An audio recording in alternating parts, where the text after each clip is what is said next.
Welcome to the Richard Sherman Podcast YouTube channel. Hit the subscribe button so you don't miss any of our playoff content. You know it's going to get busy. I mean, you might get a bar or two. But in these playoffs, he's played really well, and he's going to have to play well because right now he's 1-3 versus Patrick Mahomes. 1-3.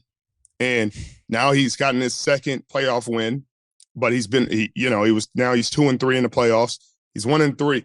If he beats Mahomes, you've earned everything you get. You go to the Super Bowl, you feel very confident going through the reigning Super Bowl champs to get there. But it's not going to be an easy game. I don't think it's going to be like any of the playoff games or regular season games that they've had. It's going to be a dogfight. Kansas City knows the sense of urgency. Andy Reid is one of the best play callers and drawing them up. And I think they're going to – and Mike Munchak. I always mess his name up. And Mike McDonald on the defensive side are going to do a great job drawing it up. This is going to be a definite chess match, and I can't wait to see this game. It looks like they're going in as the favorites. The Ravens are 3-point favorites at home, which is standard. You know, that's just home field. That Vegas is saying if it's a neutral site, it's even with a 3-point spread. And that's about the way I see it. Kansas City can play with them. Baltimore can play. They both can score. And any given Sunday, anything can happen. This is one of those games. The Lions are playing at the 49ers, Mitchell. I think it's going to be a dogfight. I think the concern I would have for Detroit is their secondary. You know, they're mostly at the corners. The corners are the spots that they've been vulnerable. The pass rush has gotten hotter than they had been earlier in the season. Aiden Hutchinson, I think, has gotten a sack in just about every game in the last 4 or 5 games. Offensively, they've run the ball well. Their offensive line has done a great job opening holes for Jahmyr Gibbs, Ben Johnson, drawing it up. It's been great, and it's looked good. But I think San Francisco, I mean, they're 6.5-point favorites for a reason in this game.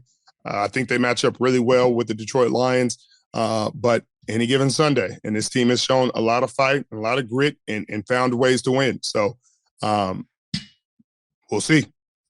We shall see. And Richard, the last few weeks I've asked you, with underdog teams, if the Lions are to go into San Francisco and get a win, how is that going to happen? Lay the blueprint for me. So us Detroiters, give me some faith back here in Detroit.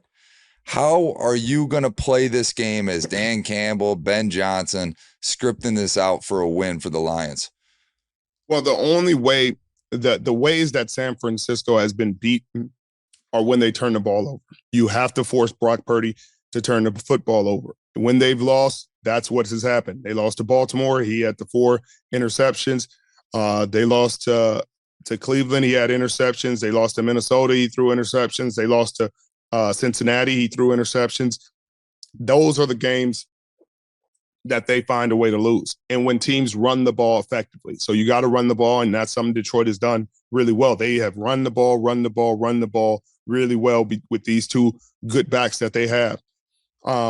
They got to shorten the game like that, and they got to turn the ball over, and they got to own the time of possession. That's something Green Bay did really well in this game. They owned the time of possession. They shortened the game a ton. They made sure that San Francisco didn't have as many possessions, that they couldn't lap them before the half when they missed a field goal, then came out after the half and went 3 and out.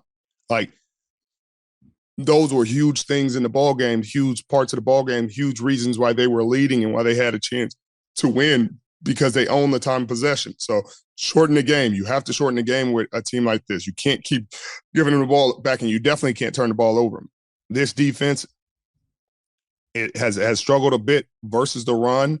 And if they don't get that corrected, then you guys should be able to move the ball down the field. But they have been fantastic in the red zone and standing up in the red zone. You can't exchange field goals in this game with this team, or it's going to be a long day, Mitchell. I'm trying to avoid a long day, Rich. And I got to ask, before we conclude this podcast, I got to know predictions. I know it's fresh in your brain, and we're going to have a long week for me to try to coerce you to the Detroit side. You know, Richard, I need you to stand up for us on the Undisputed at the minimum, please. And I know you will. But Richard, what do you see the outcome? Niners, Lions, Ravens, Chiefs. Who do you like and why? I see the Niners Lions game being really competitive and a fun game, physical. Both defenses getting after it. I think San Francisco's D-line finally starts to come to life because they've been very pedestrian in the last few games of the season. And in this first playoff game, they look kind of rusty, look kind of off. It was Eric's first game back. They didn't record a sack against Jordan Love. And so I expect them to get on track and put some pressure on Jared Goff because he's not moving around the pocket. He's not moving anywhere. He's going to be where he's supposed to be. I expect Detroit to be able to run the ball. They'll probably score some points. I don't think Jared will turn the ball over, but Kyle Shanahan and this defense is very familiar with Jared Goff. They played him for a really long time. So they know his habits. They know his tendencies. They know his adjustments. They know how to get to him. They know how to change his demeanor. So I think that will come into play as well. I think San Francisco wins this game, Mitchell, but it will be competitive. It won't be any kind of blowout or runaway game. But I think it's going to be a really good game. I think Chiefs at Ravens is harder to call because I just need to see how this Chiefs defense responds to this Baltimore offense. And can they block this D-line, which nobody has been able to block them yet. That's the reason why they're number one in sacks, number one in scoring, number one in all these categories. But Patrick Mahomes has done it before, and he's done it with less. So I see Baltimore winning in like a field goal game, but it's going to come down to the last possession, last drive of the game. And I think Lamar drives them down for a game-winning field goal, and they walk away with the win, and they go meet San Francisco in the Super Bowl in Las Vegas. Viva Las Vegas. Well, Richard, I'll tell you this much.